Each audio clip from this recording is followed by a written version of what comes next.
1972년 10월 23일 북베트남 정부의 평화협상 복귀와 함께 닉슨 대통령이 라인베커 작전의 종료를 선언하자 미국 언론들은 드디어 베트남에 평화가 찾아올 것이라는 장밋빛 전망을 하게 됩니다.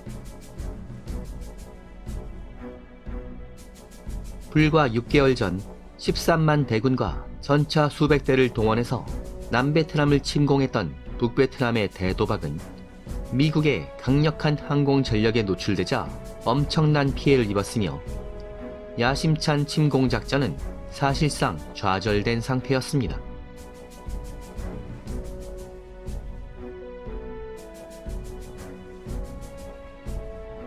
남침에 투입된 병력 자원의 손실은 무려 10만에 달했으며 하노이와 하이퐁 지역의 발전소와 교량, 공장과 같은 핵심 시설은 미군의 집요한 폭격으로 대부분 파괴돼 버렸죠.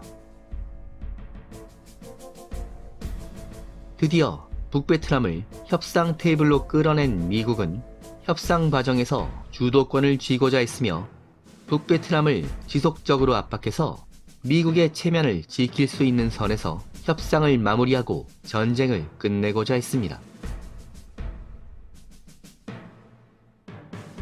미국은 모든 북베트남군이 적대 행위를 중지하고 북베트남에 억류 중인 미군 포로들을 석방한 후에 항구적인 휴전협정에 조인한다면 미군은 베트남에서 완전히 떠나겠다는 조건을 고수하고 있었죠. 협상 4일째인 10월 24일이 되자 양측은 대부분의 협상 조건을 큰 틀에서 합의했으며 외교의 달인을 자처하던 헨리 키신저 국무장관은 이제 평화가 눈앞에 왔다는 낙관적인 발표를 하며 기나긴 전쟁에 마침표를 찍고자 했습니다.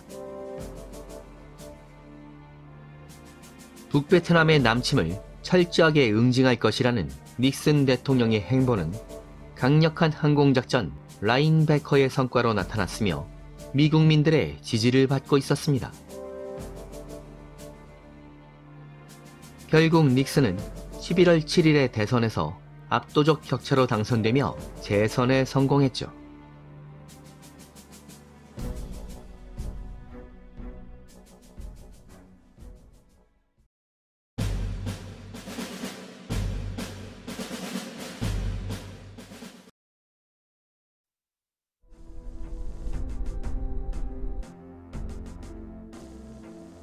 하지만 북베트남 정부의 생각은 달랐습니다. 일단 평화협상에 응하기는 했지만 미국에게 끌려가지 않으려고 했으며 최대한 시간을 끌면서 전투력을 복구하려고 했습니다. 북베트남 지역에 겨울이 찾아오면 몬순의 영향으로 악천후가 드리워져 미군의 항공작전이 어려워질 것이므로 만약 시간 끌기 작전이 성공한다면 전투력을 재건할 기회가 올 것으로 판단했던 것입니다.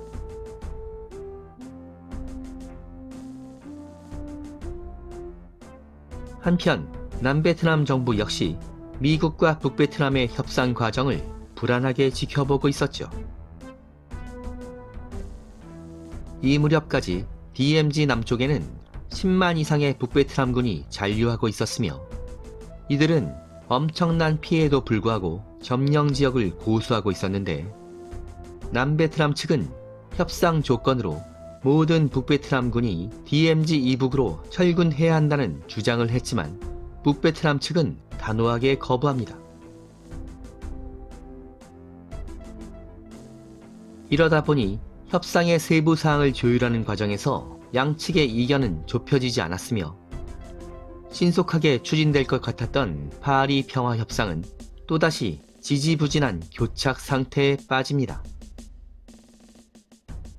북베트남의 전매 특허인 시간 끌기 작전은 성공하는 것으로 보였으며 협상 기간을 최대한 이용해서 파괴된 시설들의 복구 작업이 불철주야 진행됩니다.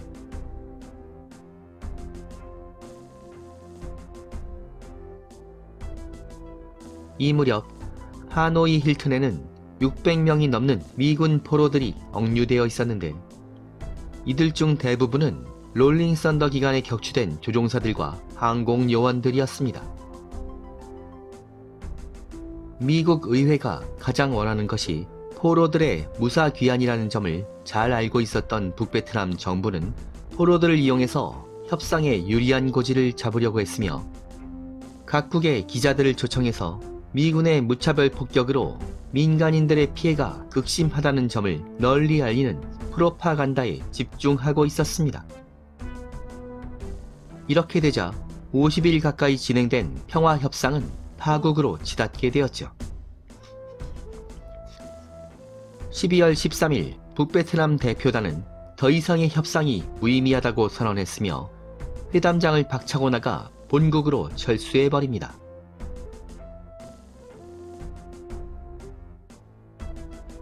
이런 행태는 미 행정부를 분노하게 만들었는데 닉슨 대통령은 북베트남 측에 72시간 내에 협상장으로 복귀하지 않는다면 돌이킬 수 없는 상황이 벌어질 것이라고 경고했으며 합동참모부를 소집해서 즉시 북베트남이 상상조차 못할 강력한 응징작전을 준비하라는 명령을 내립니다.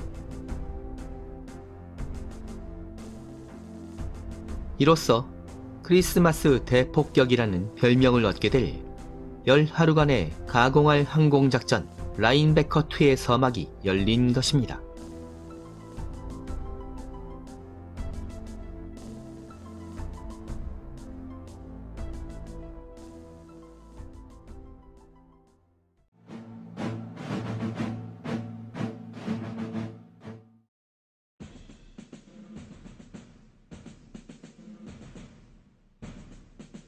사실 닉슨 대통령은 파리 평화협상의 극적인 타결로 수렁과 같은 베트남 전쟁에서 빠져나오기를 내심 바라고 있었지만 협상 파트너로서의 북베트남 수뇌부는 어디로 튈지 알 수 없는 위험한 상대라고 판단하고 있었습니다.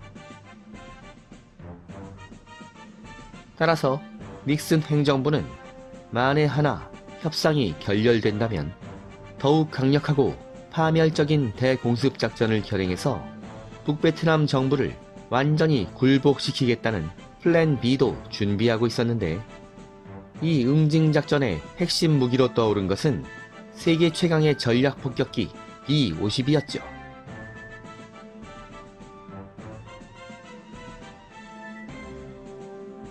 이 무렵 미 공군은 200대가 넘는 B-52 폭격기들을 출격 대기 상태로 유지하고 있었는데 태국의 우타 파워 비행장의 54대, 괌의 앤더슨 공군기지에는 153대가 출격 대기 중이었습니다.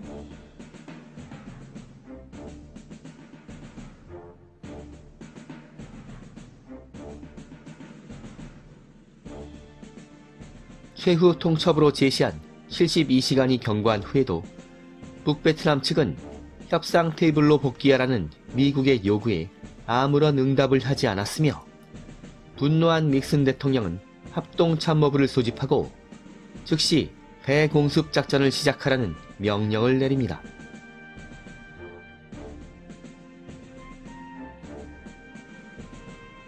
닉슨 대통령의 요구는 전례 없는 규모의 가공할 만한 폭격 작전이었으며 2차 대전 이후 최대 규모의 전략 폭격기들이 출격하게 될 대공습 작전은 라인베커2로 명명되었죠.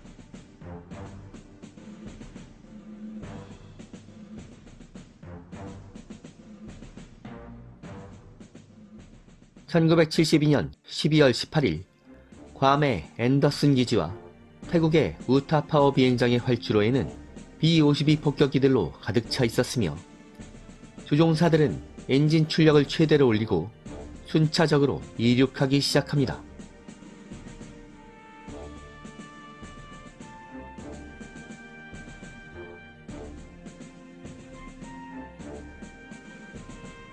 드디어 북베트남 하늘을 배경으로 벌어지게 될 최후의 혈전 라인베커2가 시작된 것입니다. 베트남 항공전은 다음 회로 이어집니다. 여기는 밀리터리 항공의 잡학 채널 불타는 하늘입니다.